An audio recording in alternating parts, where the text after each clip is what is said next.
Ah, isn't that a nice tree and a nice Christmas Central?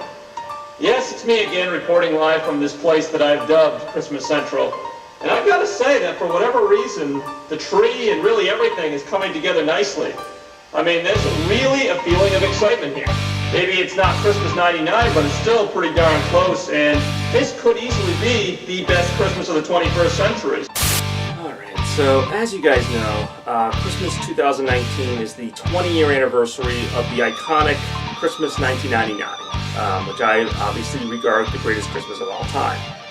But not to be forgotten, which I feel like it sometimes is the 10-year anniversary of Christmas 2009, a holiday that celebrated the 10-year anniversary of that holiday. So, needless to say, I feel pretty old right now. But Christmas 2009 was a really awesome experience in its own right and had a number of great storylines even before the ultimate day arrived. And of course you guys know, anyone who followed my channel, that, Christmas 2009, I took it to another level at that time. Documenting everything from me putting up the tree, to the Christmas draft, to just all these different things, along the way. It was kind of the beginning of my tradition of the road to Christmas, if you will. Before that, I still celebrated Christmas, but it wasn't, I would just put out a Christmas video and that would be it. Or maybe I would do one video on the tree or something. And it's a shame because there were some really great Christmases in the early part of the 2000s that kind of don't get their due because of that. But Christmas 2009 was the first year that I started kind of what became the modern tradition of Christmas, which is, of course, Christmas Central, doing, just extra stuff, bigger presents, bigger everything, really. And, that day, the year I did it, 2009, was significant because it was the 10-year anniversary in '99, so that's kind of what pushed me to go bigger. And then once I did it, I knew I couldn't go back. Once I took that toothpaste out of the tube, I couldn't be okay, no more Christmas Central. No, I had to bring it back. So for a while there, Christmas Central kind of looked the same, and then it's evolved to this really big production. But getting back to 2009, because that was the beginning of this, I can't really get into all the details of what sparked me to do what I did. But I knew I wanted this holiday, I wanted that holiday to be something more than just, another Christmas. And I built it that way the whole time. Now, if I'm being completely honest, the Christmas 2009 logo didn't do anything for me. My Christmas logos back in the early days were nothing spectacular. In fact, looking back at a lot of my earlier Christmas coverage, it's pretty low end, if I'm being honest. But again, for that time, it was really cool. And, it's one thing when I'm 11 years old and I'm, singing Christmas carols around the tree and acting like a goofball, but at that point I would have been 20, turning 21 in 2009. Again, I feel old.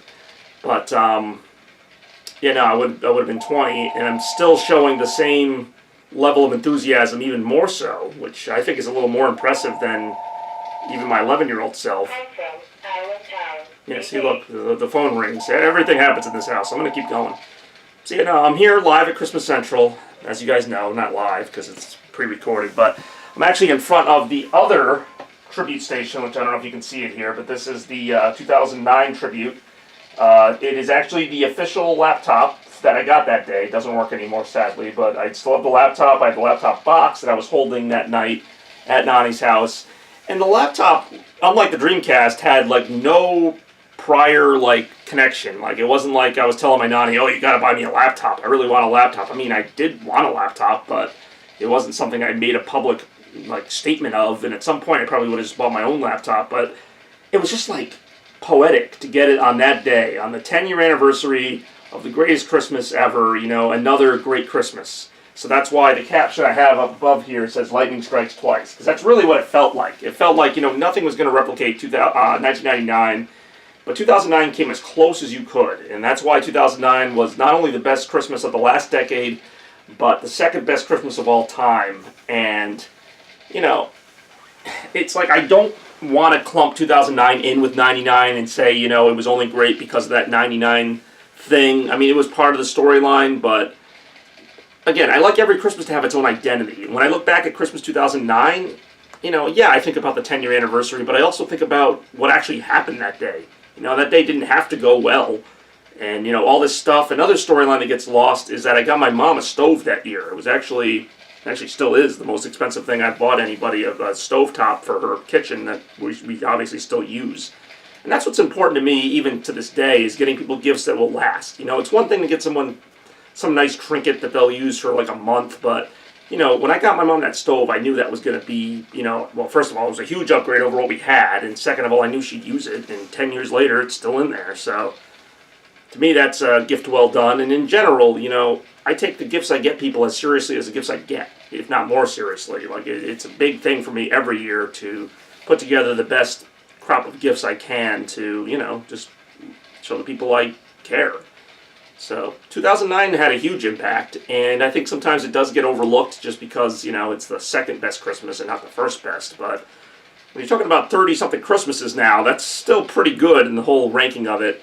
And it just kind of shows that, you never know which one is going to be that big one. Like, every Christmas is huge, but Christmas '09 even exceeded my wildest dreams. So, kind of relaying that to today, Christmas 2019, I don't want Christmas 2019 to be remembered as the one that remembered the other one that remembered the other one. Yeah, I know, that's a super confusing sentence. But you know what I mean? Like, I want Christmas 2019 to have its own identity so that I look back at this year and say, like, wow, that's when, X happened. Like, that was, like, memorable on its own. Like, I want this Christmas to stand on its own the same way that 2009 did. So, I've had to kind of reinvent myself again, but it's been a real great process. It's been a bit of a challenge, but out of that challenge has come some new ideas and some new things that I think are really going to, hopefully, future Christmases will benefit from it, just the same way as '09 did. So, anyway, any of you who were with me back in '09 watching my YouTube channel, I hope you know what I'm talking about and you enjoyed that coverage. And those who weren't, you've seen the coverage the last few years. A lot of that was inspired by 2009. So, going forward, like I said, there's really no going back. Like, it's going to be this level or bust, like, as far as I'm concerned. So, I salute Christmas 2009, and, we move on to the future and celebrate the 10-year anniversary of the second best Christmas of all time.